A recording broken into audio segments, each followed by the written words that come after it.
Hello, this is Steve Oliver from the Will Company, and I'm here today with Phil Evans from Swansea. And Phil, hi, hope you're keeping well and in the Wales lockdown that's going on at the moment. I am keeping well, yes. Oh, good. Thank you, Steve. Um, you've been one of my customers for a very long period of time, and I've always had some great discussions with you over things. And the fundamentals of what we do and how it works with you as a financial advisor, I just wanted to capture, if I may, why it is you want to make sure that your clients have a will and a lasting power of attorney in place. What's the essence of why you want to do that? As a seasoned IFA, really, having been around a long, long time, I'm now at this time of life where I strongly believe that we should all do the right thing. Yeah. Because bad things happen to good people, and keeping people's affairs and keeping our affairs in order becomes more important now than it's ever been, I feel. And I don't know whether that's an age thing or an experience thing, but being organized and having one's affairs in order is paramount, more important really than all the other stuff that comes with financial planning, such as the investment and so on. You can spend years and years putting people's investments in order and having good pension arrangements. Yeah. But the wheels can come off at the other end if their affairs aren't tidy and in order. So being organized has so many benefits, and the long established good financial advisors would have been practicing this for many, many years, having the conversation with clients early on. And the majority of perhaps the younger clients, the younger element, don't always want to put their affairs in order and talk about wills and lasting powers of attorney. The attitude is, oh, it's plenty of time for that, or it won't happen to me.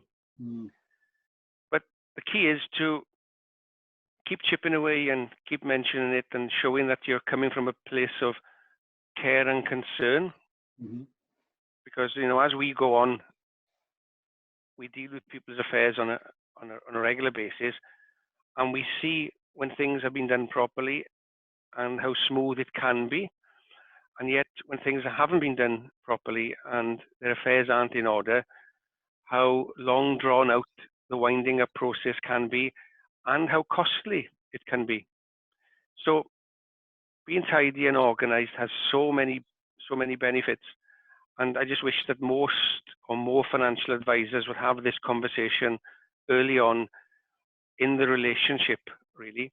And another thing, that's something that you and I have touched on previously, is that the people who have up-to-date wills and lasting powers of attorney, they live longer.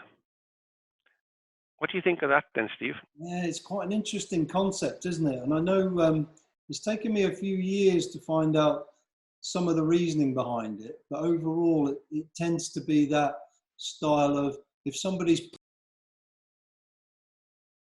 and they spend their time getting themselves organized and doing things before they have to do, they tend to be more relaxed.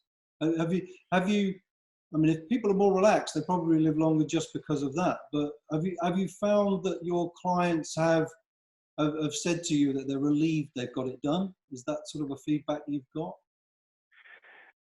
That's something that comes back to us more often now than sort of ever before. And whether it's because we're dealing with clients of a more mature age, but the people who keep putting things off normally go from chaos to chaos. They're constantly firefighting. They're stressed.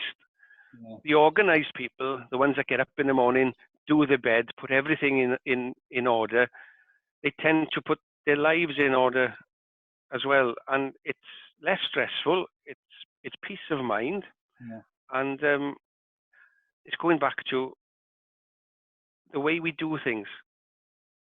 Yeah, and I think overall it tends to be like a lifestyle marker, as I've often called it. So we all would agree that people who, in general terms, people who exercise perhaps live longer. People who have a good diet live longer. And people who put their affairs and their paperwork and their house in order do tend to live longer because of this a similar style of thinking. So I know for many years now you've been looking after your clients and you do a great job, and it's the honesty behind it all, isn't it, of making sure things are in place for the next generation that is doing the right job. That's how I've often looked at it. All right. Well, thanks, Phil. I don't know if you want to add anything extra to that, but other than that, it was just capturing your thoughts, really. It's what keeps coming into my mind more often than not is people don't care about how much you know until they know how much you care. Yeah. And if you come from that perspective, Yeah. then they will listen, they will be guided, and it's a sleep at night factor as well, isn't it? If we do the right thing, we'll all sleep at night better. But anyway, Steve, thanks for the opportunity.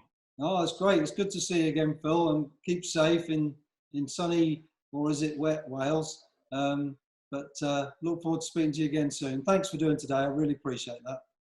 Thank you.